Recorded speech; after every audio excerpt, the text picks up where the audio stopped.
Nothing defines college basketball more than the month of March, and it is officially March here inside the Don Haskins Center as the UTEP Miners get set to host the Western Kentucky Hilltoppers for this Conference USA matchup. The Miners 13-16 on the year, 6-12 in the conference. Hilltoppers 15-14 overall, 7-11 in the conference. Welcome inside the Haskins Center. I'm Eric Elkin alongside the former UTEP Miner, Hooper Vint. Thanks so much for joining us tonight inside the Haskins Center in El Paso. And Hooper, these are two teams that had clearly different expectations coming into the year compared to where they are right now in the standings. But as it is the start of March, everything can change this month. Absolutely, Eric. Right now, nothing matters more than winning the conference tournament. That's their only shot at getting to the NCAA tournament, and here we see the conference standings for that. You can see Western Kentucky, as I mentioned, 7-11 in the conference. They were picked to finish second in the Conference USA preseason poll, including one first-place pick. But, of course, it's been a bit of a difficult year for the Hilltoppers at 15-14 overall on the year. Meanwhile, Miners in second to last at 6-12, but there is a bit of a logjam there, and FIU and La Tech right now are going into overtime. So if La Tech is able to beat FIU and UTEP beats Western Kentucky tonight, there would be a four-way tie for that 7 seed going into the conference tournament. But still 2 games left on the schedule tonight and Saturday, and the Miners win the opening tip, wearing the home whites against Western Kentucky, welcoming the Hilltoppers here for the first time in a long time. UTEP going right at Zeke to start the game. Jamarian Sharp, though, just a little too tall, blocks it away. Miners with the typical starting 5. Shamar Givens running the point. Here's Otis Frazier running the baseline. Gets tripped up. Tay Hardy able to recover. Shot clock down to 2. Givens is going to have to throw it up and hits from straight away way downtown. And it has been a weak point of this UTEP team, shooting just 28% as a team from downtown. But that is a nice start, albeit not necessarily the one they drew up. Well, that's going to be critical for UTEP tonight. They haven't been a great shooting team all year, but Western Kentucky went zone there out of the out-of-bounds play. And that's something they don't typically do. They typically play man the whole game, but they're going to play zone versus UTEP and force UTEP to make shots. Davion McKnight with the basketball now, the leading scorer for the Toppers. And he gets the first basket of the evening for Western Kentucky, averaging 17 points a game. The junior out of Shelbyville, Kentucky, with the first basket. Also starting Dante Allen, Demarion Sharp, Jarius Hamilton, and Emmanuel Acott, the starting 5 for the Western Kentucky Hilltoppers. Here's Zarek Onyema, who's been playing really well of late, gets stuck underneath. A straightaway 3 from Tay Hardy, halfway down and back out, and a rebound. First one of the night for Jamarian Sharp, who is the tallest player in Division I basketball, standing at 7'5". Offensive foul there. That one's called against Dante Allen, who's been inserted into the starting lineup of late after Luke Frampton, a 6-year senior, went down with an ACL tear on January 21st in the game against Charlotte, ending his collegiate career. He was a 3-point sharpshooter and a big component of the success of the Toppers over the course of his career. Here's Otis Frazier underneath, kick it back out to Shamar Givens. So Dante Allen, the transfer from Kentucky, has really been playing well of late since being inserted into the starting lineup with 7 starts, now 8 starts this season. He was Mr. Basketball in the state of Kentucky in 2019. Davion McKnight, who scored the first basket, was Mr. Basketball in the state of Kentucky the year after in 2020. Really interesting there, that last possession. Western Kentucky started in a 1-3-1 and then dropped back into a 2-3 zone, so they are putting everything out against the Miners tonight. Acott with the basketball a moment ago, well-traveled in his collegiate career. Started his first couple of seasons at Arizona, last 2 seasons at Boise State before coming here to Western Kentucky. Here is McKnight again with another easy basket.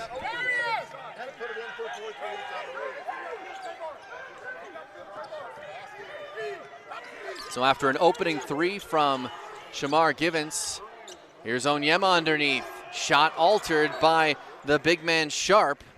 And even if he doesn't get the block, his presence is often felt. Sharp leads all of college basketball with 121 blocks on the year. To put that into perspective, the next closest player to him at second is Connor Vanover of Oral Roberts. He has 97, so well behind Sharp's 121. Here's a three-pointer from Otis Frazier, a rare one. Offensive rebound by Calvin Solomon and puts it home, and Sharp couldn't get there in time to block it. Solomon, UTEP's leading rebounder, just a massive rebound there with the putback. Averages 6 rebounds a game, 9 points a game. He's the only player for this UTEP team to start all 29 games this season. Shamar Givens and Tay Hardy just behind him with 28, but Calvin Solomon, the only player this year to start every single game for the Miners, and he's been playing really well of late, especially. There's some contact in the paint, a late whistle, and it's an offensive foul that'll go against Western Kentucky. I thought they were going to let it go there for a moment, but Emmanuel Aycott gets called for the offensive foul, his first personal, and it'll go back to the Miners. Good job by Tay Hardy there, moving his feet, playing defense with his feet and not with his hands. Our officials tonight, Darren George, Roderick Dixon, and Ross Cullins.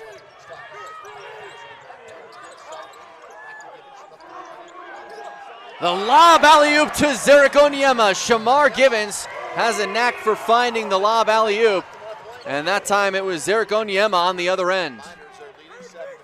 Well, I talked to assistant coach Cox before the game, and he said UTEP practiced against the zone this week, knowing that Western Kentucky was possibly going to play it. I like to think that was probably drawn up the offside alley-oop. Definitely a weakness of the 1-3-1 zone. Givens averaging just over 4 assists a game. He's also tremendous on the defensive end with his knack for stealing the basketball. Here's an offensive rebound from Sharp and a putback. That's a tough matchup for Zarek Onyema down low, 6'8" against 7'5". You almost got to box out Sharp 10 feet back because he can just grab it right over your head without going over the back. Hardy gets as close as he can and then takes a half step back as he lets that shot go, and it won't go. And then a travel called against UTEP. It'll go to Western Kentucky. And that brings us to the first media timeout of the night. 15:23 left in the first half, and the Miners with an early 1-point lead.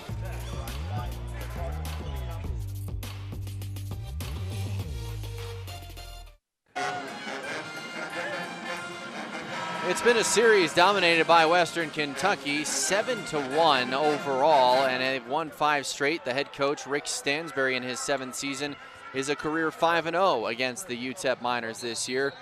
The last time, or the only time I should say, that you have to go back to when UTEP won was here in 2016 in an overtime game, and it also happened to be in front of a sellout crowd on the night they honored the 50th anniversary of the 1966 Texas Western National Championship team, a game, oh, by the way, my partner Hooper Vint played in.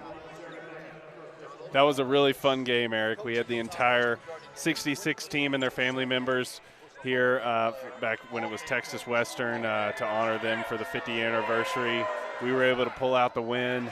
I unfortunately got a technical that game. Okay, you mentioned it. You told me don't talk about that, but I'll take the hit. I'll mention it. Did they make the free throw on the technical? I don't remember. Okay. You know, I probably it's a game that went to overtime. I'm just saying. Yeah, I probably got sat on the bench by Coach Floyd. You know, got in a little bit of trouble, but I still got to start in overtime, so I came back in. Do you remember how many points he scored? I do not. I do not. I just know that we got the win. We'll have to go look that up. Emmanuel Aycott goes 1 of 2 at the free throw line out of the timeout. A quick foul was called against Zarek Onyema, his first personal. Miners back on offense. How about the quick hands knocked away by Sharp, the big man?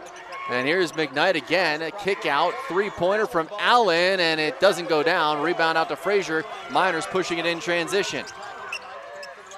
Frazier doesn't have anywhere to go, kicks it back out to Shamar Givens. Good job by Western Kentucky getting back on defense there. Definitely a strength of UTEP is scoring in transition, forcing steals, and Western Kentucky hasn't been the best in getting back on defense this year, so that'll definitely be a key to the game for Western Kentucky, and if they can get back on defense and stop the Miners from scoring in transition. Foul called against Jarius Hamilton, fifth-year senior out of Charlotte, North Carolina. Started his collegiate career at Boston College for 2 seasons before transferring to Maryland. Started in 5 of 31 games there, but now in his 2nd season here at Western Kentucky. Averaged 13 points a game last year, averaging 10 a game this season. And Givens is going to get called for stepping on the sideline there. So it'll be a turnover back to Western Kentucky.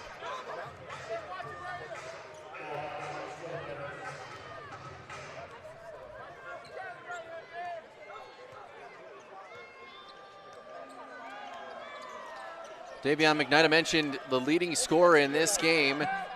Driving into the paint, had that shot altered. Rebound to Zarek Onyema. McKnight with 4 points in the early going in this one, as that foul was called, I believe, before the shot. They're not going to give the continuation, and it is number 2 quickly against Hamilton. Back-to-back possessions where Hamilton's called for a foul. He'll have to check out, and Tyrone Marshall will check in for him. And Sibley will come in for Otis Frazier. But McKnight, I mentioned a moment ago, has 4 points already tonight. That's how many he had against UAB in the last game. He was just 2 of 9 from the field, and it's very rare he doesn't get to 10-plus points. In fact, he started all 61 games the last 2 seasons for WKU, and he scored at least 10 in 53 of those. And here's an and-one foul. They're going to count the basket for Emmanuel Aycott. He'll go to the line and try and complete the three-point play as they call Calvin Solomon for his first personal. Definitely one of the more impressive-looking players on Western Kentucky. I mean, you look at Aycott, and he's kind of got the build like he can take it to the paint, and he showed it there. Can finish through contact. He's played at the highest levels. Mentioned he started his career first 2 seasons, starting 15 of 48 games at Arizona. Can't complete the three-point play. Before transferring to Boise State, he was an All-Mountain West honorable mention and All-Tournament team in 2022. And now on his 3rd stop, the product of Winnipeg. Givens already knocked down a 3 earlier. This one a little bit off the mark, and just a towering rebound from Sharp. His presence is so impressive underneath the hoop, and more often than not, it's above the hoop. Aycott misses. Here's Givens up ahead quickly to Sibley. A little too hot to handle, and a turnover against the Miners.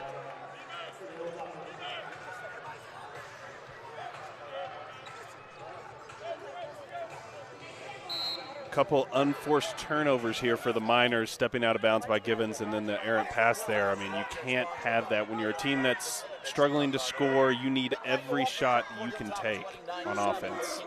These 2 teams met back on February 4th. Western Kentucky getting the win, 74-69.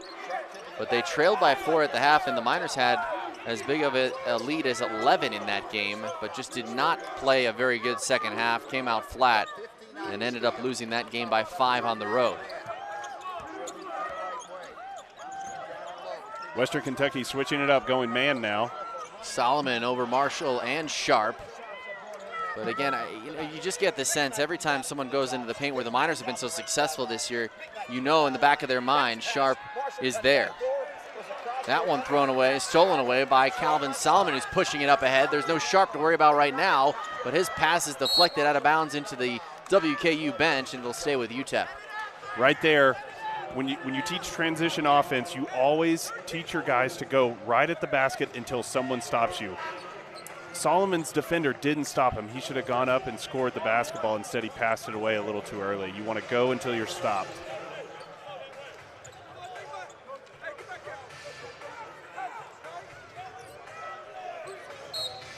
Darius Miles and Christian Lander check in for the first time tonight, as well as Jordan Rawls. So now Rick Stansberry going deep into his bench. Gives Sharp a bit of a break. Givens had it tipped away, able to recover it, but the shot clock now down to 8. Carlos Lemus in there for the first time tonight, and Givens could not get the layup to go. It's off of UTEP. It'll go to Western Kentucky. Miners thought that was last touch by Miles, but the officials say no. Let's take another look at the replay here, see if we can get a sense of who that last touched. It was a little difficult to see there. It looked like it went off Miles' foot, but Kalu's foot may have got between Miles and kicked it out there. Miles just playing in his 4th game this season. He's only played 5.5 minutes coming into tonight.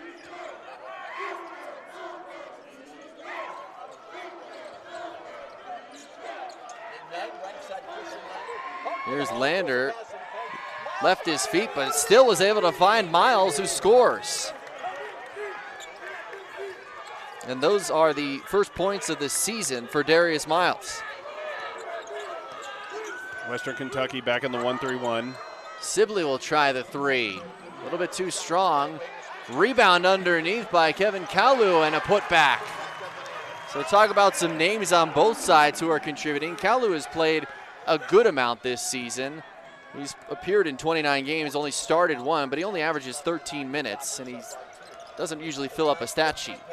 And he affects that pass, knocks it away momentarily, but it's last touched by the Miners, so it'll stay with Western Kentucky. When we come back, 11:06 left to play in the first half, and the Hilltoppers with an 11-9 lead.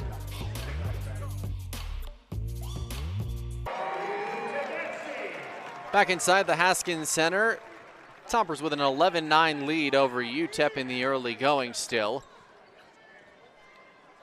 And Sharp checks back in, so that was a brief stint there for Darius Miles, eating up a little bit of time right before the media timeout to give Sharp a bit of a breather. But while he was on the court, he scored his first points of the season, appearing in his first game since February 2nd, so an unlikely contribution for the Hilltoppers.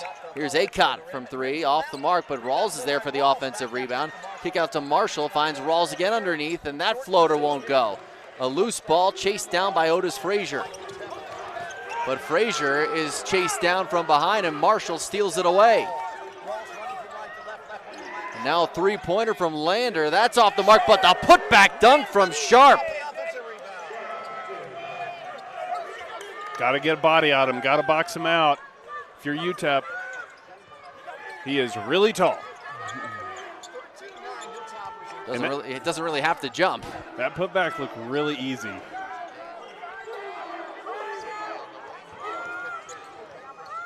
Lemus will try a three. That's well short.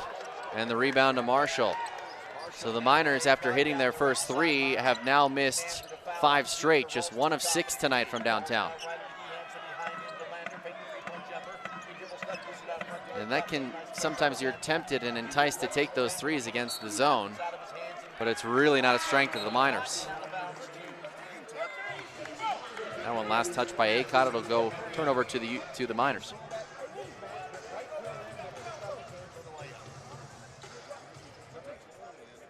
And we may see some bench guys here get a little more playing time than normal, Eric, I think. You know, you got the last 2 games of the season. You're not really playing for much, maybe a little better seed. But coaches want to see what they have on the bench, maybe get some guys some time out there. You know, you're going into recruiting next year. You're going into the transfer portal. There's a lot of, factors nowadays that, you didn't have to think about in the past. Yeah, I think the transfer portal in particular, this is a chance to see some guys that you haven't seen all season, to give them some hope and a light maybe, as the three-pointer is off the mark from Lemus right at the shot clock. So another missed three. Now 6 straight missed threes. They're 1 of 7 from downtown. Driving baseline is Acott with a pretty finish and a tough drive underneath. Acott was not deterred by the turnover on the last possession, just went right back to it. Great finish. And all of a sudden, Miners just 1 of their last 8 and trailing by 6. Here's Frazier, gets the basket and the foul. They call the whistle right at the end there. So a chance for an and 1 for Otis Frazier. And the foul was called against, Sharp, his first personal. And Kalu posting up but kind of screening Sharp at the same time allowed Frazier to get to the paint there without getting a shot altered by the 7'5" big man.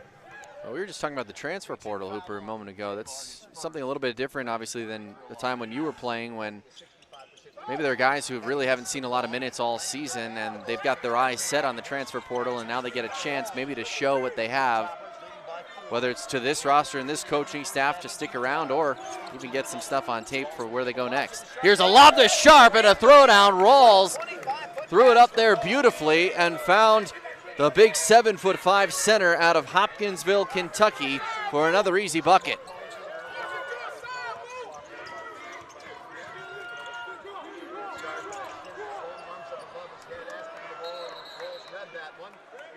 And now this one will go back to Western Kentucky. And a 30-second timeout call, 30-second timeout call. They'll stretch it into a full timeout with 8:28 left to play in the first half. The Hilltoppers with a 17-11 lead.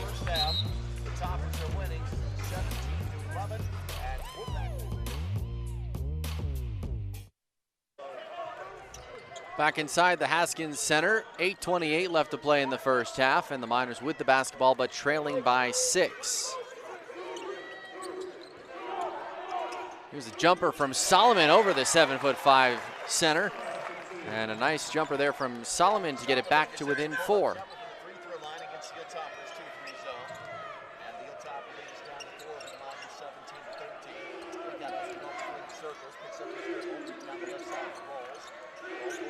Rawls against Hardy. Rattles all the way around but doesn't go down. A rebound to Shamar Givens. Trying to find Onyema underneath, and a whistle, and it's a travel against Onyema. That's a big call there, because if that was a foul instead against Sharp, would have been his second, but looked like a good call on the travel. And this will be a key tonight, this matchup with Onyema versus Sharp. Onyema's had 5 best games of his career, by most people's opinions, these past few games, and Sharp, obviously, a very good defender at 7'5". So UTEP needs Onyema to have big games so they're able to score. Onyema's had 5 straight games. Another travel called, this time against Western Kentucky, so it goes right back to UTEP. But Onyema with 5 straight games with at least 10+ points. The only other time in his career he's done that were the first 5 games of the season. Of course, that's against very different competition when you're talking about the first 5 games of the season. So to do it in a 5-game stretch here in conference play is a much bigger deal for Onyema, and he's averaging 14 points a game in that stretch. But so far only 2 tonight. Here's Hardy, who has been held scoreless up to this point. That's his first basket of the night, the leading scorer, averaging 13 points for this minor team. And it's been a good job of UTEP attacking this zone on these past few possessions. They're getting to the elbow, the mid-range 15-foot area, making Sharp step out of the paint and out of his comfort zone, if you will, and hitting some good shots. That one knocked away. Here's Givens into the front corner, up ahead to Hardy. Kind of got stuck underneath. Back to Givens, and Givens is, for the second time tonight, called for stepping on the sideline. A lot of unforced turnovers by both teams here. That is already number 9 now against UTEP. Make it 8 against UTEP, 6 against Western Kentucky. As you look at the head coach, Rick Stansberry, in his 7th season here at Western Kentucky, he's had a tremendous amount of success, 137-86 overall at WKU, but 430 career wins, of course 22 years at Mississippi State, including 14 as the head coach there, where they made 6 NCAA tournament appearances.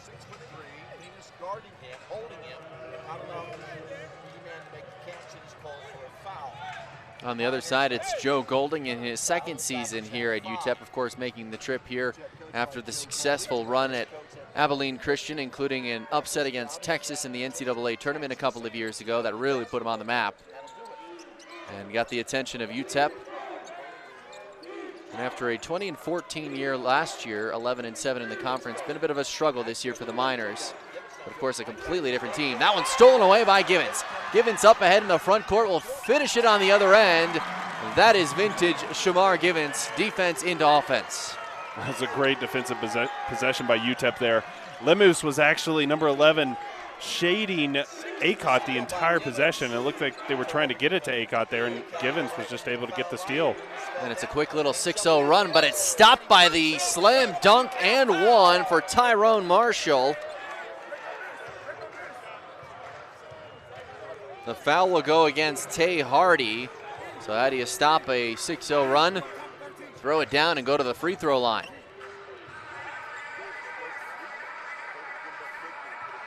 Solomon not happy with the foul call.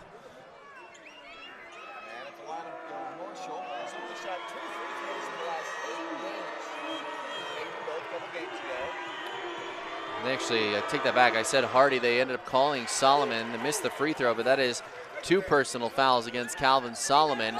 And for right now, Joe Golding is going to leave him in there with those 2 fouls, and still just under 6 minutes left to play in the first half.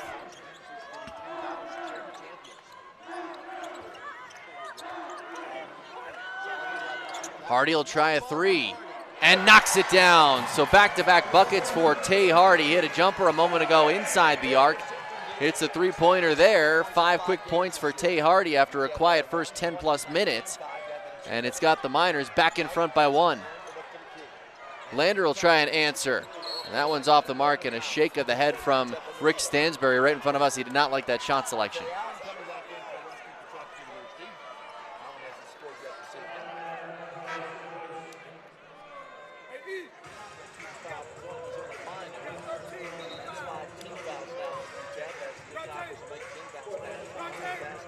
Not happy with that shot at all. Coach Stansberry wasn't. And there's been a couple of those from Western Kentucky here, bad kind of pull-up jumpers from beyond the three-point line.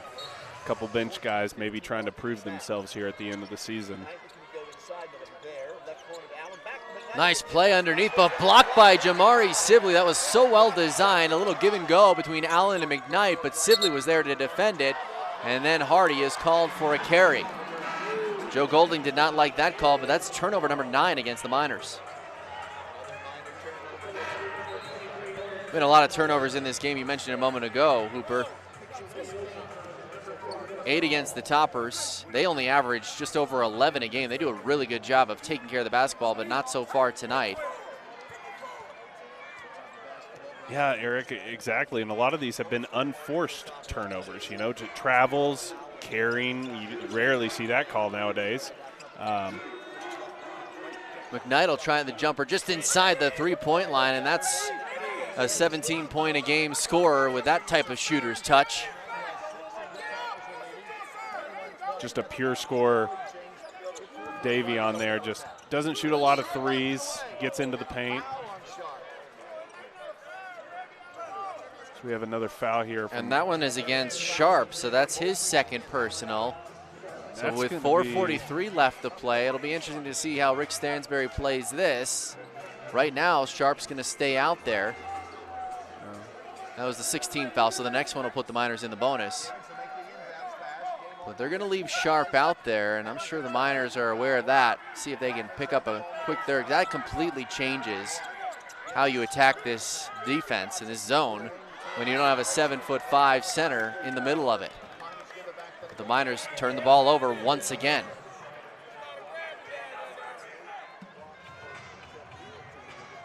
Another errant pass. I mean, both teams right now, Golding and Stansberry, have to be frustrated with this. I'm sure they're going to talk about it at halftime. We've got to take care of the basketball on our own before the defense even plays us. They were looking for the lob for Sharp, but McKnight couldn't get it to him. He was open for a moment. Here's Acott with a step-back jumper, well short. Rebound out to Hardy, pushing it ahead in transition, and Frazier is fouled on his way up. Acott thought he got all ball there. Instead, he picks up foul number 2. So now you've got 2 against Acott, 2 against Hamilton, and 2 against Sharp.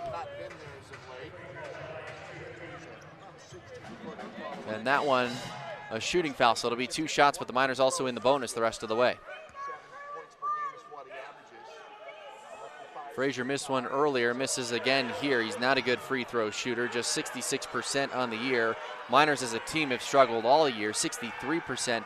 However, they were coming into tonight 76% from the free throw line over the last 3 games as a team. But they've yet to hit one tonight, 0 for 2. Frazier trying to make it 1 for 3, but he misses again. So an empty trip and an 0 for 3 start from the free throw line for the Miners. Hilltoppers 1 for 4.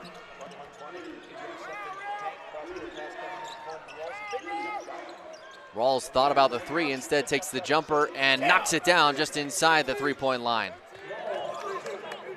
Jordan Rawls averages 7 points a game. The senior out of Chattanooga, Tennessee, puts the Toppers up by 3, and now an offensive foul against UTEP. Otis Frazier called for the illegal pick, and it'll go back to Western Kentucky. And when we come back with 3:50 left to play in the first half, final media timeout of this first half, and the Toppers with a 3-point lead.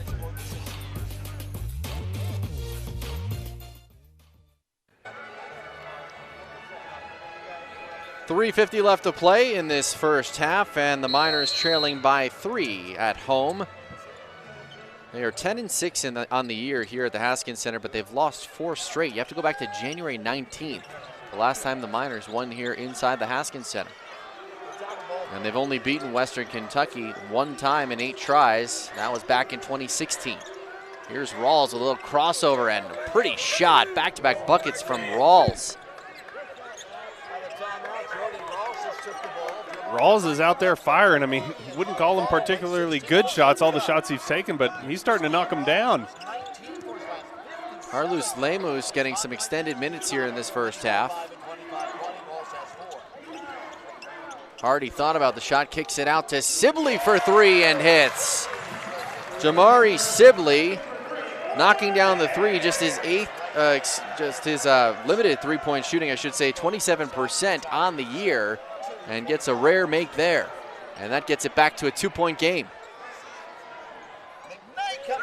But McKnight answers on the other end, and the leading scorer for the Toppers gets it back to a 4-point lead with 2:43 left to play. And McKnight now up to 8 points, just too shy of being the first in this game into double figures.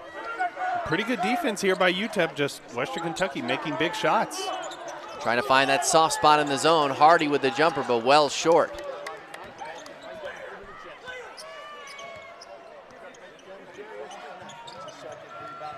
That was their first miss in the last 7 tries. Miners were 6 for 6 before that miss from Hardy.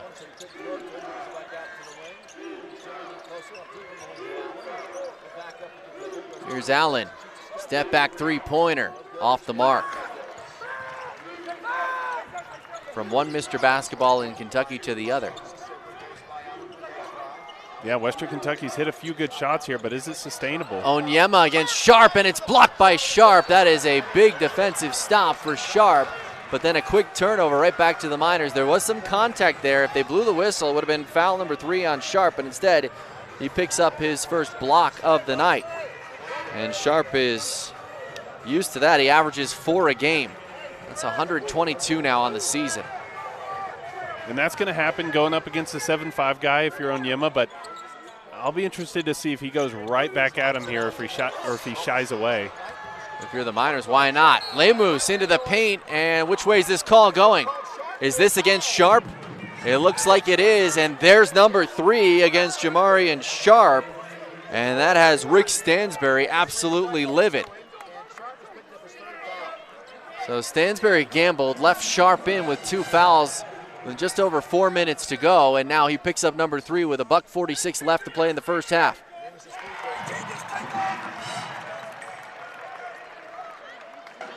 Stansberry still making his case with the official at the top right corner of your screen, saying Sharp was straight up and Lemus just took off into the paint right at him.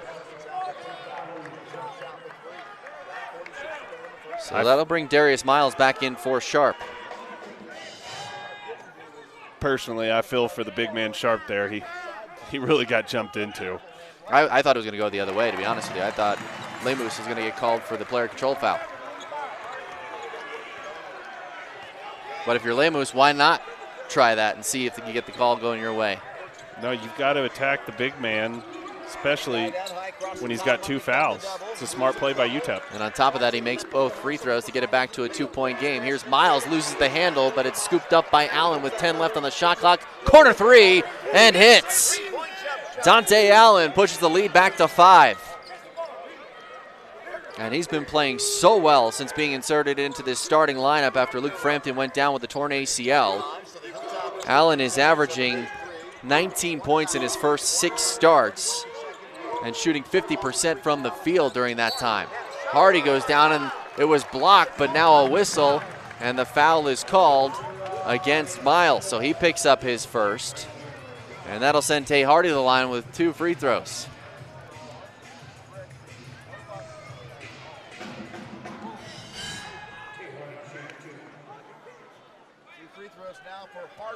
UTEP not settling for the easy 3-point shot here against this 1-3-1 defense. They're attacking the paint. Hardy just a 64% free throw shooter, misses the first, and the Miners now 2 of 6 tonight from the line.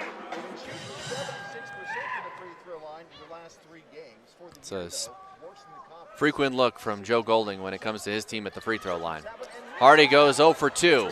Sibley had a chance at the offensive rebound, but McKnight able to come away with it. And now we're into the final minute here in the first half. Toppers with a 5-point lead in the basketball. McKnight gets trapped by Kalu and Givens, and then a foul called against Kalu. Just a little too aggressive was Kalu. By the way, is wearing number 20 tonight. He usually wears number 34. It was a good idea there, the doubling off the pick and roll, but you got to really show your hands out wide when you're doubling like that because they can get really aggressive. McKnight was bouncing around there. You got to make sure your hands are out wide and it's only your chest that's hitting them, so there's no way they can call a foul on you. It's that insult to injury there. McKnight with his back to the hoop near the timeline gets called, gets the foul there, and an 84% free throw shooter gets to go to the line. That was the 1-and-1 bonus now that Western Kentucky is in. And he takes advantage with 2 free throws to push the lead to 7 now. Definitely the last guy on the floor that UTEP wants to put on the line. And especially in that circumstance. Down low to Kalu, he's tied up for a moment, and they do call jump ball. Possession arrow goes with Western Kentucky. And there's just a 4.4 second difference between shot clock and game clock. And a timeout taken by Rick Stansberry to talk over these final 34 seconds. Western Kentucky can hold for what could be the final shot, depending on whether it's a miss or a make, and there's a rebounding situation. But there is that 4-second differential. We'll see how much of this time they take down with a 7-point lead. Miners haven't scored a field goal in 2 minutes and 35 seconds. We'll see what Stansberry draws up here. Wouldn't be surprised if they do a screen and roll action if UTEP doubles it again, because I do think it was a successful double team on McKnight there. They just got to do a better job of putting on the pressure without fouling.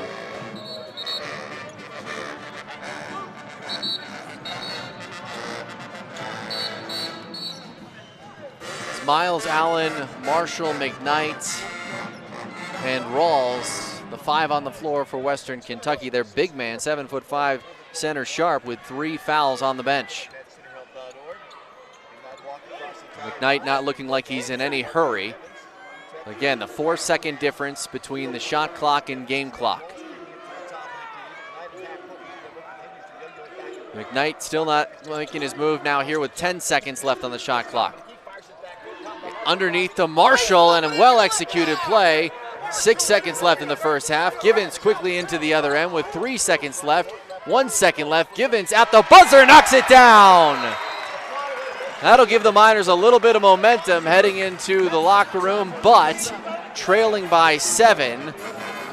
So a little bit of life for the Miners, who hadn't scored in the final 2.5+ minutes of that first half. They get the basket right back from Shamar Givens. But it's Western Kentucky with a 34-27 lead at the half. We will take a timeout and come back after a brief interview here with Rick Stansberry. And Coach, you're up by 7 at the half. How do you maintain that lead? Well, that's why you play 40 minutes. We'll try to continue to do the same things that we're doing. I think the zone's been pretty good for us this first half. I think we've kind of limit their second chance putbacks and transition baskets. That's a big key. You're also shooting 50% over the field. How do you continue that consistency? Well, I wish I had to answer that. You know, if we can answer that every game, you never know. You're on the road, you got to make some shots. I don't think we've made many threes, but we've been able to drive that ball. Against that pressure, you got to be able to do that. Thanks for your time, Coach. Thank you. Eric. All right, thank you, Benji Grajeda, with that interview with Rick Stansberry. His Western Kentucky Hilltoppers with a 7-point lead at the break. Now we'll take the timeout and come back with some first half highlights and stats right after this.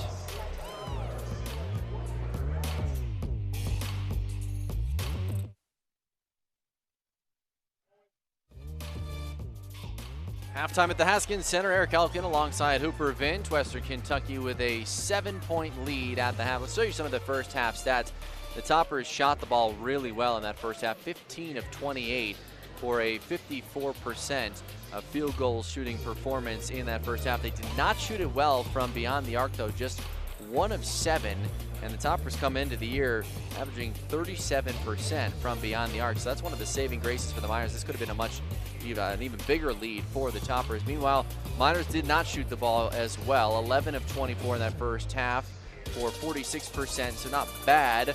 But They shot the ball just 3 of 9 from downtown, 33%, but the Miners also turned the ball over 12 times to 8 for Western Kentucky, and losing the rebounding battle just by a slight margin. Hooper, your big takeaways from that first half and how the Miners get back in it, or Western Kentucky runs away with this one? Well, right now the key is Western Kentucky's zone on defense versus the Miners' offense, and the Miners have only scored 8 points in the paint.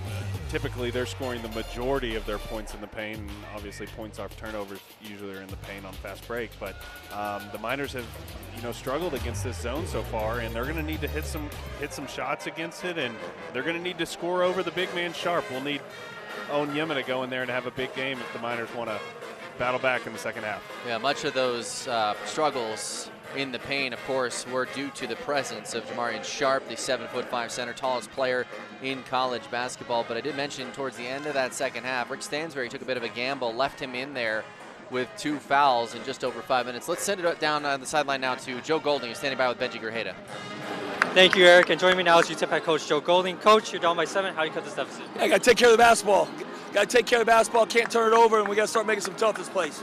So far, you're holding it. Western Kentucky to 14% from shooting from 3. How do you maintain that? Yeah, that's good. We'll limit the threes to be good. The problem is they're shooting 57%. We got to do a better job than that. Thanks for your time, Coach. This is Benji Grajeda reporting for ESPN. Back to you, Eric and Hooper. All right, our thanks to Joe Golding and Benji for the interview. Here, Joe Golding mentioned he's got to take care of the basketball. Miners again with those 12 turnovers in the first half. They average just over 15, about 15 and a half a game coming into tonight. But you turn the ball over 12 times in a half, you're not on a good pace there to go 20 plus in this game. That's something that, of course, and you mentioned, Hooper, that a lot of them were really unforced. Yeah, unforced turnovers on both ends. The referees are calling a tight fundamental game tonight, not letting you travel, move your pivot foot, not letting you carry the ball. And so, both teams are going to have to tighten things up this half if they want to, pull out the win. 2 leading scorers for each side in tonight's game so far. 10 points for Davion McKnight, who averages 17 points a game. Shamar Givens with 7 points in that first half. He's the second leading scorer for the Miners, averaging 11 a game behind Tay Hardy, who averages 13. But Hardy just 5 points in that first half. Otherwise, pretty even scoring distribution from Western Kentucky outside of McKnight. You've got Sharp with 6 points on those 3 putback dunks. Acott with 5. A couple of guys with 4s. Rawls and Marshall with 4 points apiece. Miles with 2. His first and only points of the entire season off the bench, Darius Miles. And then Dante Allen with a quiet first half, 1 of 3 with that 1 3-pointer with 3 points in that first half. He's really been playing strong of late, scoring 10-plus points in 7 straight games coming into tonight, but a bit of a quiet first half for the transfer from Kentucky. Meanwhile, for the Miners, the 7 points from Givens, 5 from Hardy. Other than that, not a whole lot of scoring from anyone, just a lot of low numbers. Calvin Solomon with 4, Carlos Lemus with 2, Onyema with 2, Jamari Sibley with a 3-pointer. He's got 3 points. Kevin Kalu with 2, and Otis Frazier with 2. So no one really taking off offensively for the Miners outside of the performance in that first half from Shamar Givens.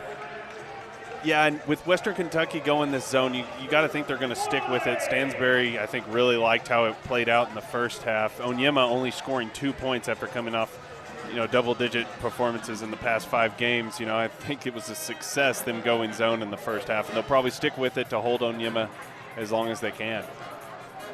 And it looks like the Toppers will start this second half with their starting 5 out there, which does include Jamarian Sharp with those 3 personal fouls.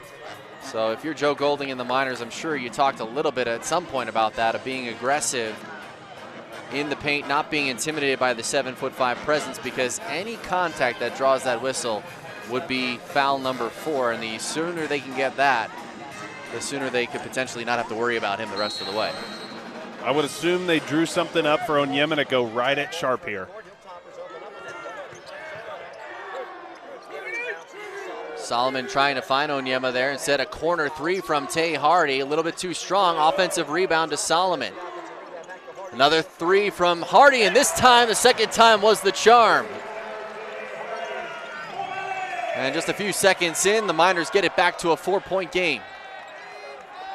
Great job by Hardy there, not getting deterred by the first miss and just keep on shooting. It's a great shot. And a whistle and a travel called against the Toppers. It'll go back to the Miners.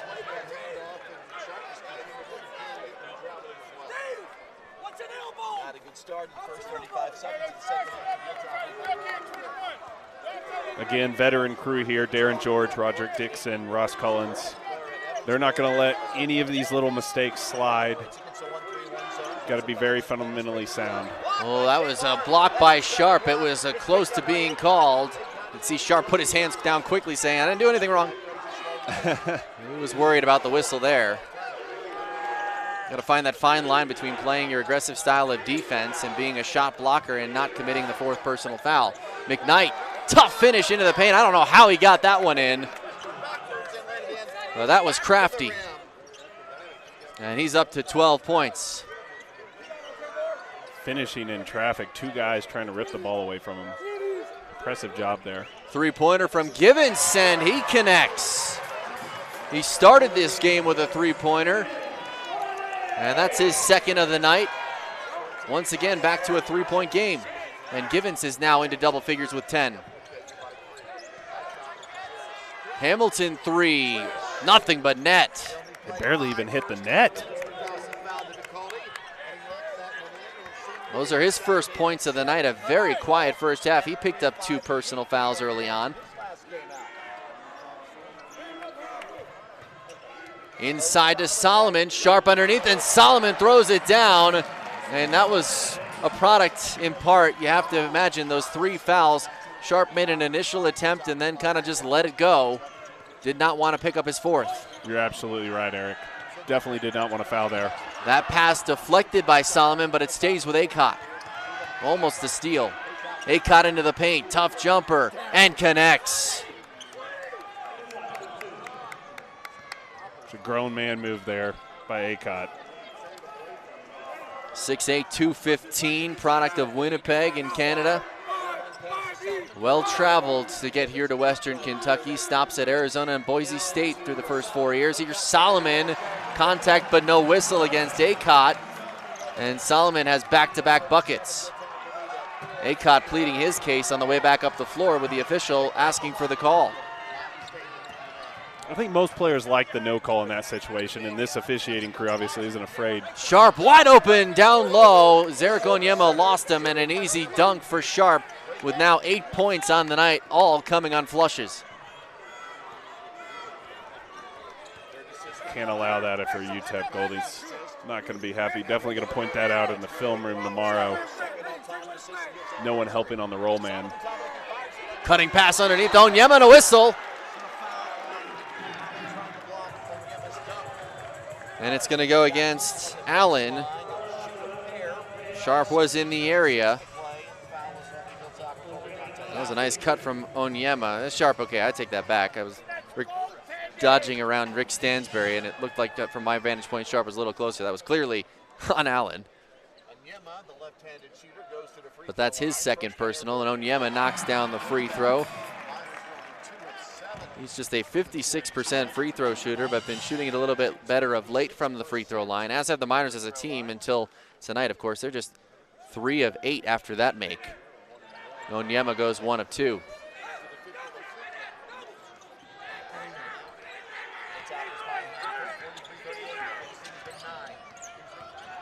Here's McKnight, kick out to Acott, lost the handle off his arm and into the crowd, so it'll be a turnover against WKU.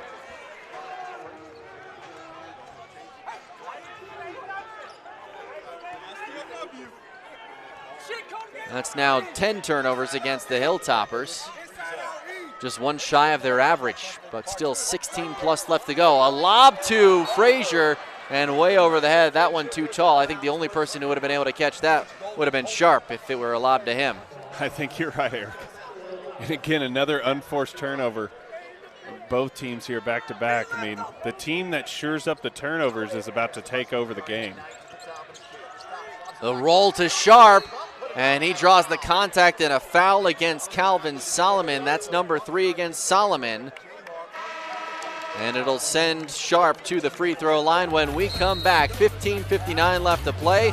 Toppers with a 5-point lead and heading to the line.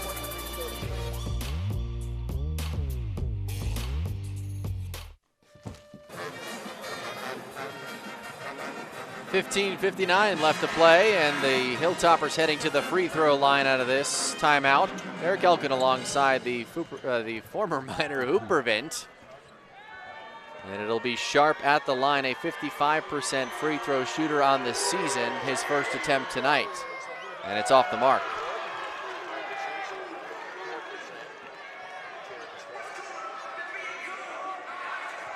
It's got to be tough for the big man to shoot these free throws. I mean, his hand is basically level with the rim when he's releasing the ball. That one had good rotation on it, just a little short, so he goes 0 for 2 from the line. No, it doesn't look bad at all. It's not like Shaq's. Definitely not. Those were knuckleballs going at the rim. They were. Givens will try another three. His third tonight. And it's got the Miners back within 2.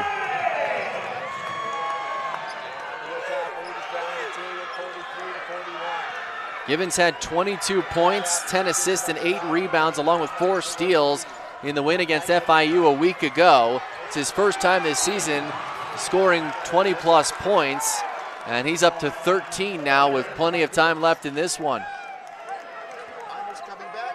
Another turnover against Western Kentucky. This one against McKnight, his third of the night. And it's number 11, so the Toppers have now hit their average of turnovers in a game, but still 15-plus minutes left to play in regulation. Hardy will try a 3 and connects. Tay Hardy knocking it down. All of a sudden, the Miners are heating up from downtown, 7 of 14 tonight. They shoot it just 28% from downtown coming into the season, but taking advantage of that zone with some open looks, and now they're finally connecting. This Don Haskins Center crowd is loving it. They haven't seen a lot of these made threes this year. Loudest they've been tonight. And it's the Miners have a 1-point lead, a 7-0 run over the last 2 minutes. That pass deflected. Shot clock now inside 10. Here's Allen against Hardy. Loses the handle in the paint. Another turnover against the Toppers. And the Miners out in transition. Givens up ahead to Onyema. Has it blocked. Offensive rebound by Solomon. Swatted away by Sharp. And taken away by McKnight. And then Hardy steals it away momentarily, but it goes into the Hilltopper bench. It'll stay with WKU. Some frenetic moments here, but it'll stay with Western Kentucky. And there's another block on the night from Sharp. Did a nice job staying straight up. Great hustle on both ends there, getting back on defense. McKnight into the paint, puts the Toppers back on top. Just a little bowling ball just driving into the paint there and exploding for the finish. Great job by McKnight, showing why he's one of the best scorers in the country.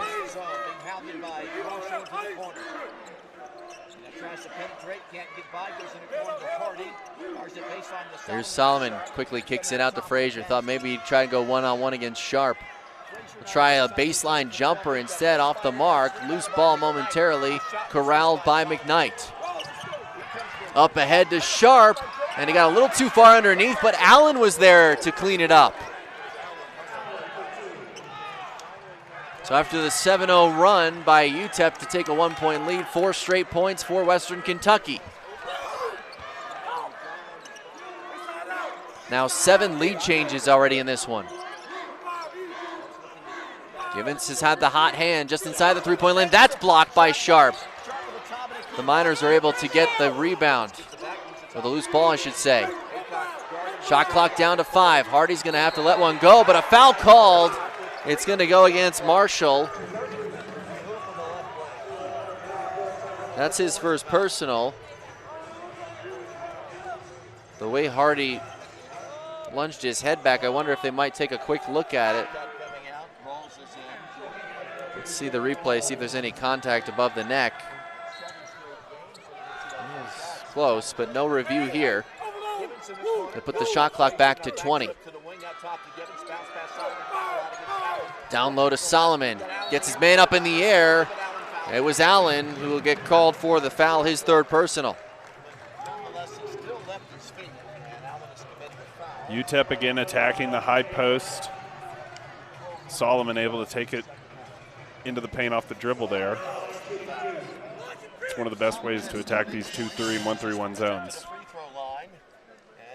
Solomon gets the first to go. He's a 57% free throw shooter, but now 24 of his last 28 from the free throw line in his last 4 games here at the Haskins Center. So he's been shooting the ball really well from the free throw line at home, and he goes 2 for 2 there. Gets the Miners back within 1. How about a 57% free throw shooter having a stretch at home where he goes 25 of 29? Oh, it's very impressive. I mean, I don't know if it says more about how he's shooting him on the road or just how he really has all season until of late here in the Haskins Center.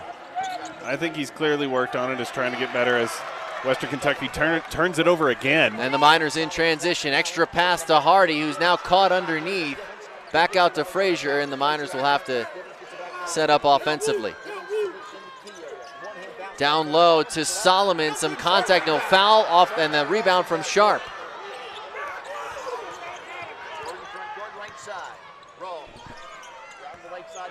Marshall finds a seam and throws it down. That was a nice move by Marshall. Sharp cleared the way for him, and that puts the Toppers back up 3.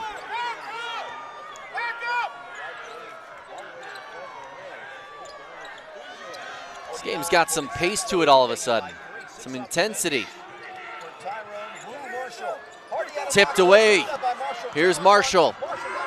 And he gets tied up, but a foul called against Tay Hardy. McKnight knocked it away from Hardy, and Marshall will be the benefactor of some free throws when we come back. Take a breath. 11:28 left to play. Toppers up by 3 and headed to the free throw line.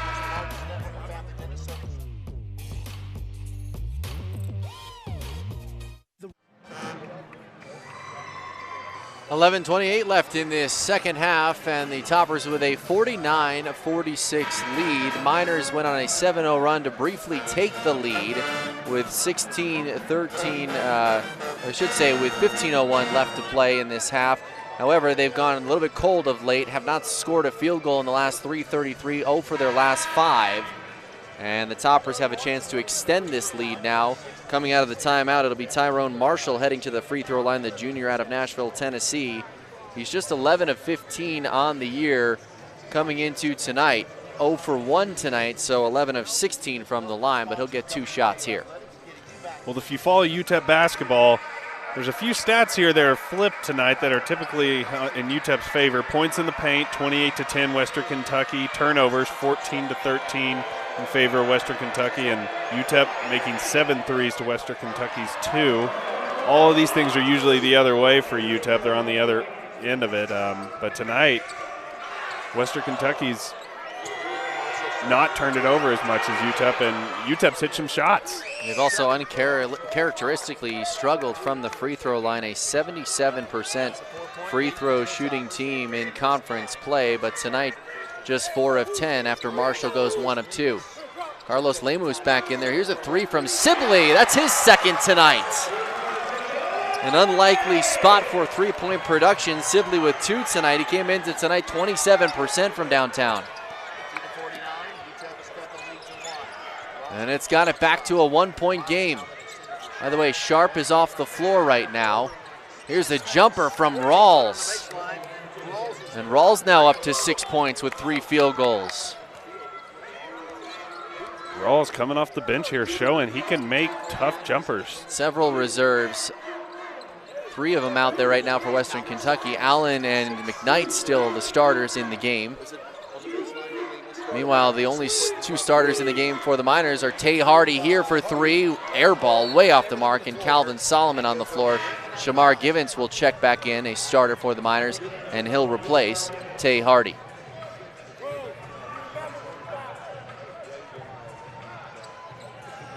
And Western Kentucky's sticking to their guns here. They're not getting out of the zone. They are going to force UTEP to make shots to win this game. And right there, I'm sure a little smile in Coach Stansbury's face worked out for him there.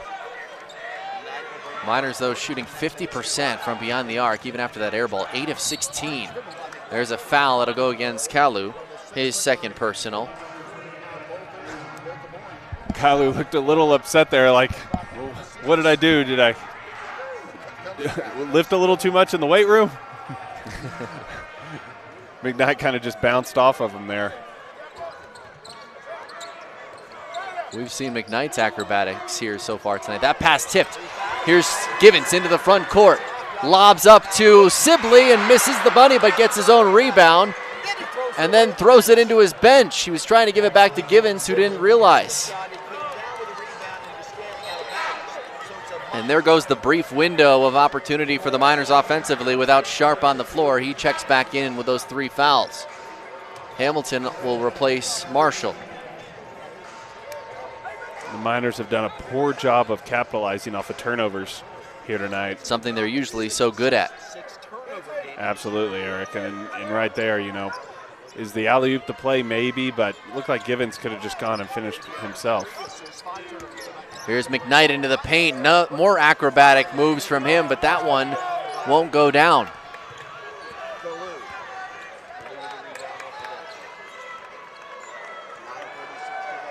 McKnight leading the way offensively for Western Kentucky as he has much of the season, 14 points tonight. Solomon had it stripped away. McKnight up ahead to Allen. Little Euro step. Little too strong though off the glass, and the rebound to Kalu. Givens wants to push it in transition, and a foul call before the shot. It's on the floor, but it's a foul against Western Kentucky, and it'll go against McKnight with his first personal. Probably a good foul there by McKnight. And that's what you were saying a moment ago that you would have liked to have seen Givens do, was attack himself.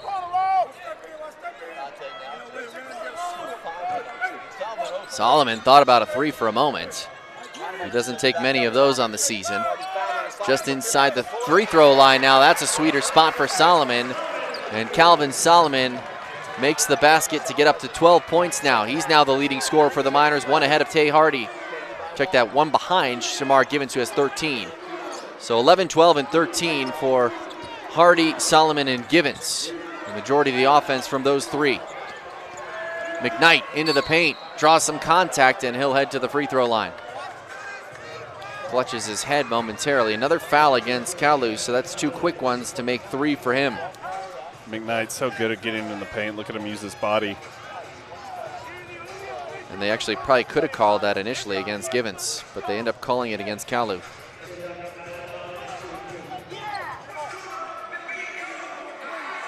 Which actually works out to the advantage of Western Kentucky because it ends up being a shooting foul instead of a reach, which would have just been an inbound pass. And it sends the best free throw shooter to the line for the Hilltoppers. McKnight 84% on the year, 3 for 3 tonight.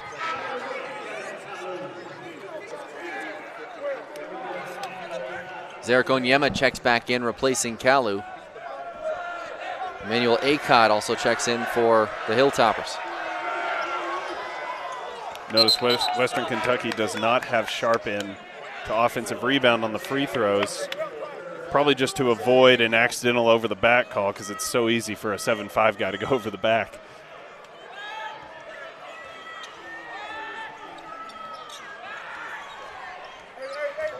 Back to a 3-point lead for the Choppers. Miners have been hanging in there this second half though. Trailed by 9 with just a couple of seconds left in the first half before Givens beat the buzzer. So it was a 7-point deficit at the half. Here's a foul against Hamilton. That's his 3rd. It's been a bit of a frustrating night for Jarius Hamilton. Picked up 2 early ones, had to sit much of that first half, and now picks up his 3rd here. It was a good job by Solomon establishing deep post position and forcing Hamilton to foul to try to reach over his arm. Allen and Sharp also with 3 fouls each. But Allen's not on the floor right now. Sharp is. Here's a 3-pointer straight away from Onyema. He hit one here just a couple of weeks ago, but can't get that one to go. It doesn't do it often. He's just now 2 of 10 on the year from 3. Trying to lob it to Sharp. It ends up being kind of a shot instead, and then Sharp is fouled underneath. I think Rawls was trying to lob that up to Sharp, but ended up hitting the front of the rim instead. But Sharp was still able to end up with it underneath. I think he was looking for the lob, but ended up looking like a shot. And the foul ends up going against Tay Hardy, his second. Sends Sharp back to the free throw line where he's 0 for 2 tonight, 55% on the year.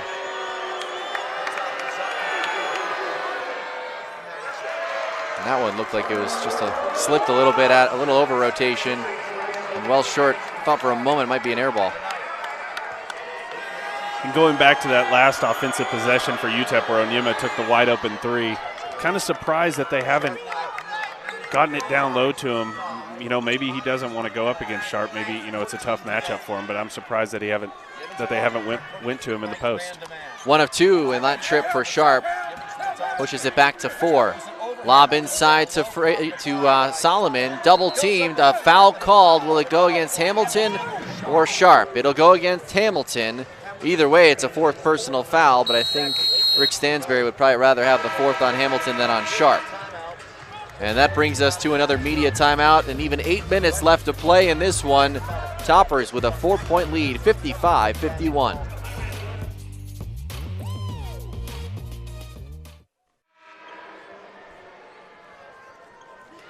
Calvin Solomon heading to the free throw line out of the timeout with an even 8 minutes left in regulation. 55-51 in favor of Western Kentucky. Calvin Solomon, though, 2 for 2 tonight from the line. Make it 3 for 3. Eric Elkin alongside former Miner Hooper Vint. And Solomon will now try and get it back down to a 2-point game. And he makes another one, so 4 for 4 tonight.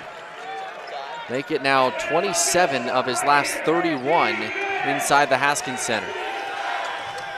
For a guy who's shooting 57% from the line coming into tonight.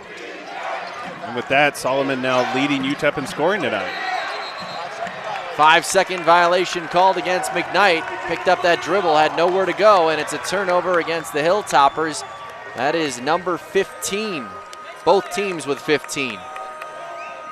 Swarming defense there by UTEP to cause the 5-second call, and you do not see a lot of 5-second calls in college basketball nowadays. And it's just uncharacteristic, although McKnight almost gets it right back. Somehow Givens comes away with it. Nifty pass underneath to Onyema, but it's blocked by Sharp. Here's McKnight. Little Euro step and the reverse lay-in. He's so crafty. What a finish by McKnight there. And he's up to 18 points now, 1 ahead of his average. 8 times this year he's scored 20 plus. He's 2 away from making it 9.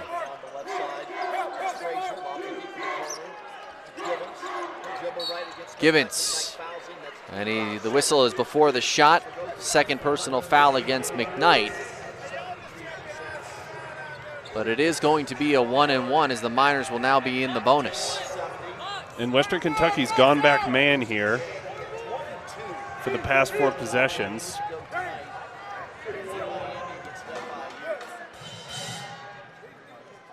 Interesting to see if they stick with it for the rest of the game. UTEP obviously will be playing man the entire game. 126 now in the season. He had 148 a year ago. All-important front end of the 1-and-1 made by Givens. So he's now up to 14 points, tied tonight with Calvin Solomon. Tay Hardy, the other Miner in double figures with 11.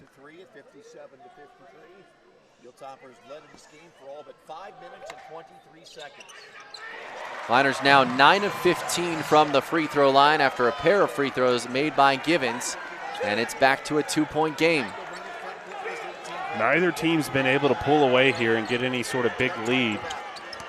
Largest lead tonight for Western Kentucky, 9, but that was with 6 seconds left in the first half. Largest lead for the Miners, 3, but they have not led since the 15:01 mark of this half. And a foul called underneath. I believe Sharp got pushed in the back, and it's going to go against Zarek Onyema. That's his 2nd personal. Sharp had the positioning. If Onyema doesn't foul, Sharp probably has an easy putback dunk once again.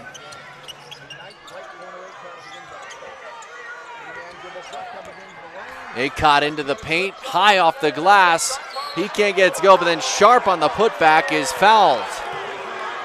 Fans did not like that call. It's another one against Onyema, so 2 quick ones gives him 3. I think the fans didn't like that one in particular because the whistle felt a little late, but there is contact on the arms there, so that's a good call. It's a pretty clear foul on the replay. Well, it's a result of Onyema allowing Sharp to get position on the rebound. 2 plays in a row. For Onyema, you've got to box out the 7'5" big man. And Sharp makes his 2nd straight free throw after starting the night 0 for 3.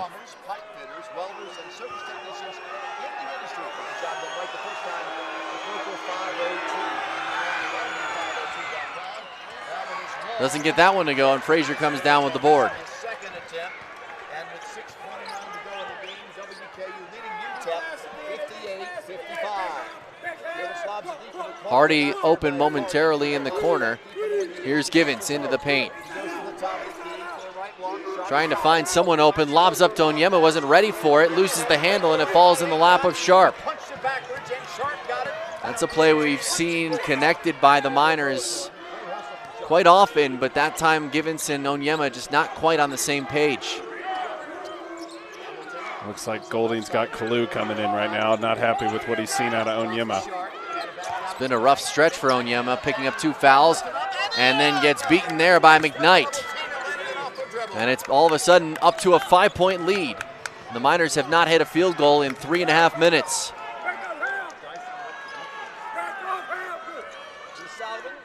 Kick out, corner 3 to Hardy, way short. Solomon goes down hard. And a chance for Western Kentucky to start to really open up the lead here. They're going to slow it down first.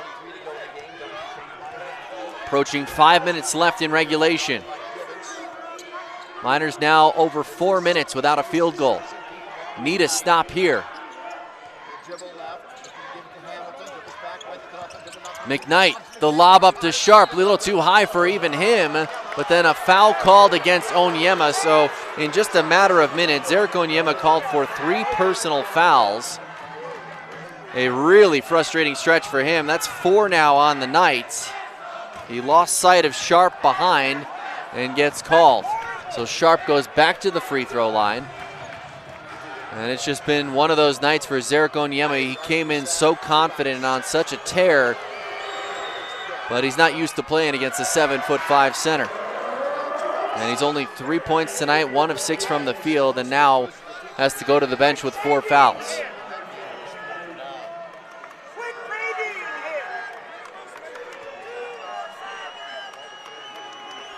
UTEP's going to need some big minutes out of Kevin Kalu here off the bench. An empty trip at the free throw line for Sharp, so that is the saving grace for the Miners right now.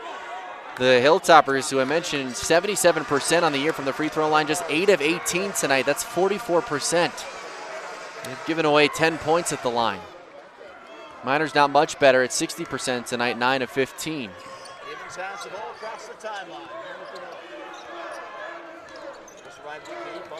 So for now, it's keeping UTEP in this game. Wide open corner 3 from Frazier, and he knocks it down. I think the Hilltoppers were okay with him taking that shot. He's just 29% from 3.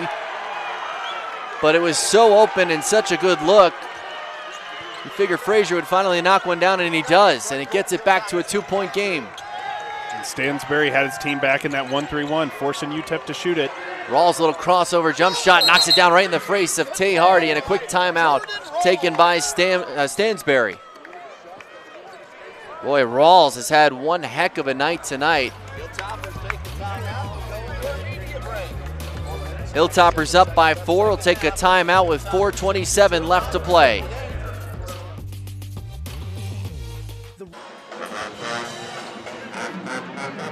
Still anyone's game with 4:27 left to play. A 4-point lead for Western Kentucky, who has led for nearly 28 minutes. Miners only leading this one for 5 minutes and 23 seconds, but they've been within striking distance. We did see 7 lead changes earlier in this game and 2 different ties, but the Miners have been hanging around.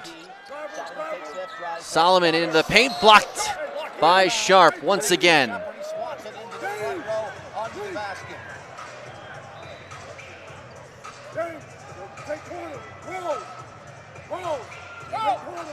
That is the 5th block for Sharp, who averages 4 a game. Nation's leading shot blocker, now 126 on the season. Solomon lost the handle, stripped away by Acott. Make it 6 blocks for Sharp now. They just gave him credit for that last one. So he's up to 127 on the year. McKnight, that is a tough finish off the glass and in. Off balance, but that gets him to 20 points. It almost seems though the more out of control McKnight looks, the better he is. He really is an incredible player. Interesting enough here, Western Kentucky switching it up again. Solomon air balls affected by Sharp, but somehow Hardy underneath finds it and is uncontested with the 2.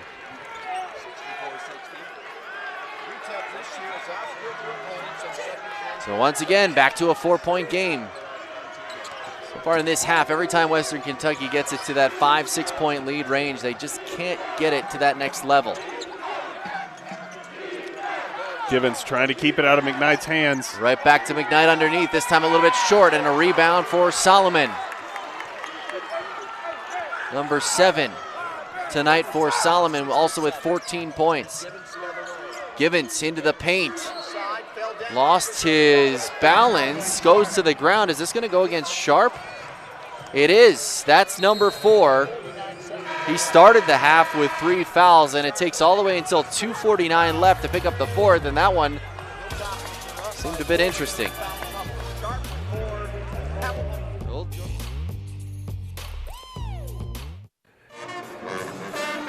Back inside the Haskins Center, Eric Elkin alongside Hooper Vint just talking there during the timeout, and Hooper says to me, you know, there was one time when I had 6 blocks in a game.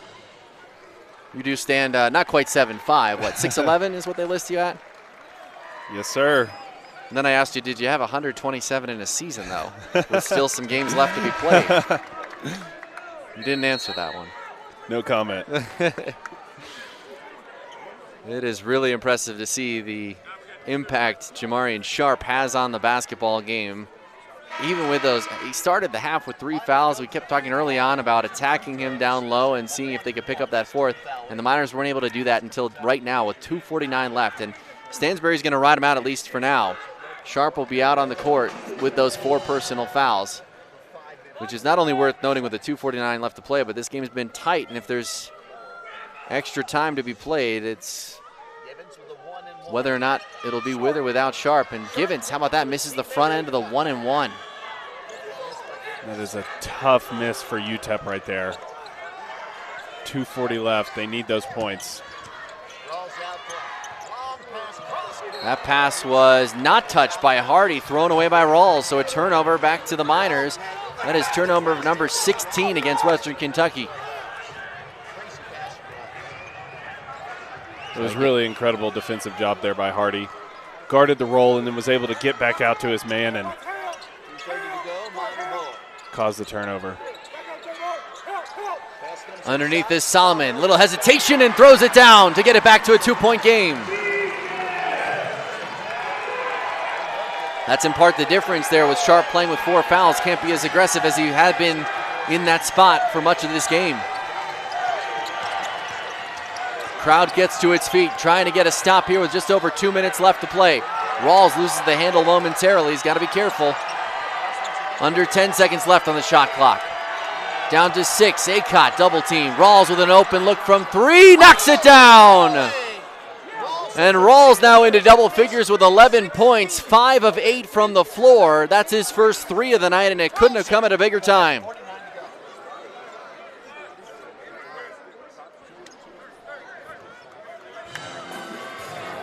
How about Jordan Rawls, the senior out of Chattanooga, Tennessee, averages 7 points a game. But tonight, with 11 points off the bench, 5 of 8, including that huge 3 there just a moment ago. And I want to say he missed his first 3 shots, Eric, and he's made 5 in a row since. He's had some big games this year. He scored 25 against Charlotte, 16 against UAB, 17 against Florida Atlantic. So he's had a handful of games in double figures, but the last one that he scored double figures in, you have to go back to the Florida Atlantic game when he scored 17. And that game was back in January, on January 28th. So he went the entire month of February without scoring double figures, but coming up huge off the bench here for the Hilltoppers. And that's such a critical shot if you're Western Kentucky. I mean, 1:49 left. If UTEP doesn't score here, they're coming back down on defense with 1:20 on the clock, down 5. You're starting to have to foul earlier than you would have if you didn't hit that 3. Hilltoppers have hit 4 of their last 5 shots. Biggest one right now from Jordan Rawls to extend this to a 5-point lead. So this feels like a must-score possession for the Miners, who are, by the way, 9 of 19 from 3 against that zone tonight.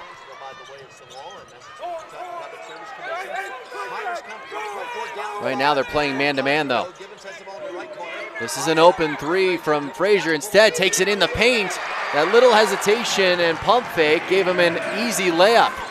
So it's back to a 3-point game. 1.5 left to play. Miners certainly didn't need the 3 there. That was a smart play by Frazier. Miners looking for a stop here. The Hilltoppers do not turn. You don't want to turn over the ball, and you want to use all the shot clock here. UTEP, you definitely don't want to foul. Shot clock inside 10. Just over a minute left to play in regulation. McKnight, I don't know how he finished that. Oh my goodness, Davion McKnight. It's like there's a magnet on the hoop when he lets go of that basketball. He's up to 24 tonight and the lead back to 5. Under a minute left to play. Here's Solomon, way too strong off the glass. Sharp came down with it as he was falling down, was able to get it to McKnight, who loses the dribble and then gets called for a travel. And Rick Stansberry slaps the scorer's table right in front of us. Can't believe it. Thought there should have been a foul called against Tay Hardy. Instead, it gives the Miners still some life. Plenty of contact there.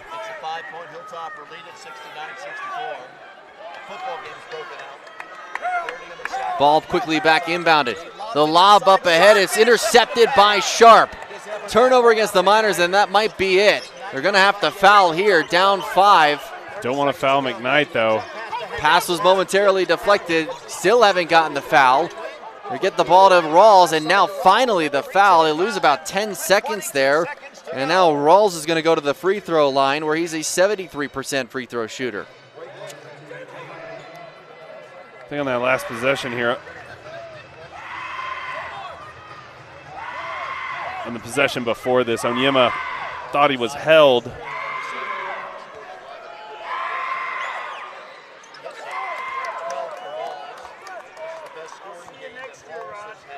That gets the Toppers to that magic number 70 when it comes to playing against the Miners. They won their first game last week when giving up 70 or more points at FIU in a real shootout, but just 1-11 on the year when their opponent scores 70 plus. And now the Toppers have 71. The Miners down by 7. A foul on the 3-point shot. Stansberry can't believe it again. That's the last thing you want to do. It's called on Davion McKnight. Miners pretty much with no life or chance left unless you do something like that. Unfortunate he didn't make it for a potential 4-point play. That would have gotten it back to 3. But Hardy is not a good free throw shooter. He's now 0 for 3 tonight, 64% on the year.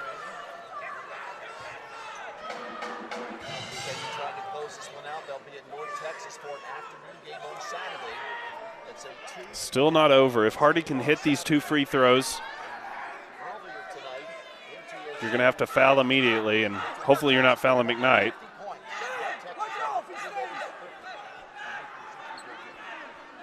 There's a bit of a brief pause. I believe there was some blood on Hamilton.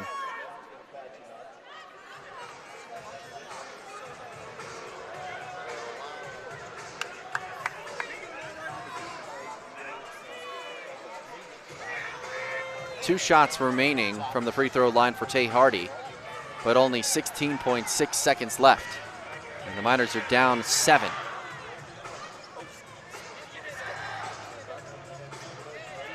Referee and Stansbury there having a very joyful conversation.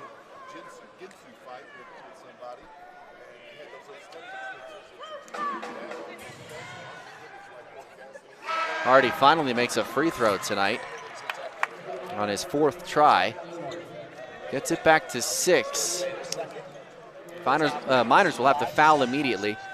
They take Sharp off the court. He's not a good free throw shooter, so that makes sense.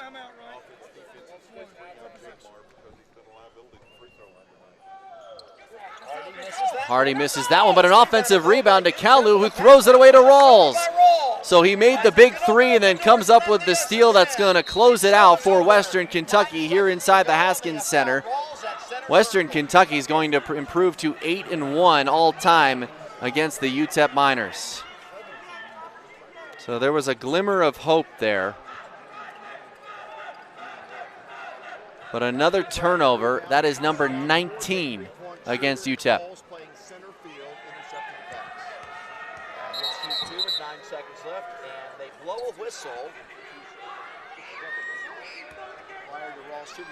Before Rawls can shoot the free throw, they're checking to make sure it's a 2-shot foul, double bonus. The scoreboard still says 9 fouls. So Rawls will add to his impressive tally tonight.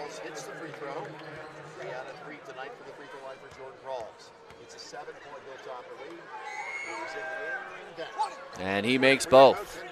Rawls finishing up his senior season well. It's an impressive road performance here. Hardy will try a 3 before the buzzer. He knocks that down. There will be a little bit of time left, I think, on this clock. The buzzer went off, but there was a whistle before that clock was at 000. It gets it down to a 5-point game, but I think they're probably going to put a couple tenths left. It looks like 2 tenths left on the clock, so this will just be an inbound and a formality. Joe Golding and Rick Stansbury were already meeting at midcourt to have this handshake. They actually put 1.2 seconds left.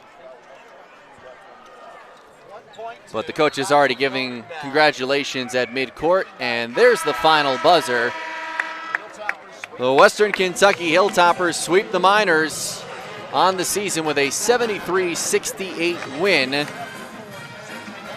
Almost an identical score to their win at home. 74-69 was that win. Tonight, a 5-point win for the Toppers to improve to 16-14 on the year, 8-11 in conference play. The Miners fall to 13-17, 6-13 in Conference USA play. Hooper, your final thoughts on a night that saw Davion McKnight score 24 points to lead the way for the Toppers. Just an excellent performance by McKnight and a great job by Western Kentucky coming in here on the road, getting the victory, going into the year, into the conference tournament, and UTEP will look to build off their game next week and go into the conference tournament as well. 73-68 is the final in favor of Western Kentucky. Well, we are going to make our way down to the baseline here to have a post-game interview with one of the Western Kentucky players. Believe Davion McKnight will be our player, of course, leading the way with 24 points on the night. And we are now joined by Davion McKnight. 24 points tonight. It was a tough, gritty win that you had to get. UTEP kept it close for much of the way. How were you able to close this one out? Just trusting my teammates. They trusted me having the right reads, just playing hard and getting stops and, playing in transition. How were you able to be so successful in and around the hoop, even when the shots look so acrobatic? You just focus, focusing in every day, getting up shots, reps, every day, just keep going. You had a lot of clutch performances from your team tonight, but how about the play from Jordan Rawls off the bench, especially knocking down that dagger 3 towards the end? It was huge. Jordan's a huge player coming off the bench. When he's playing good, we're a different team. You guys were picked to finish second preseason in the conference. You now have one game left before you head into the conference tournament. What can this team do? Can it sneak up on some people in Frisco? Just play our game, do what we do what we've been doing all season, just trust each other, and God knows what we do. Davion McKnight, congrats on the win. 24 points tonight for the Hilltoppers. That is going to do it here from the Haskins Center. The final tonight, 73-68 in favor of Western Kentucky. On behalf of the entire production crew, Benji Grajeda and Hooper Vint, I'm Eric Elkins saying so long from the Don Haskins Center.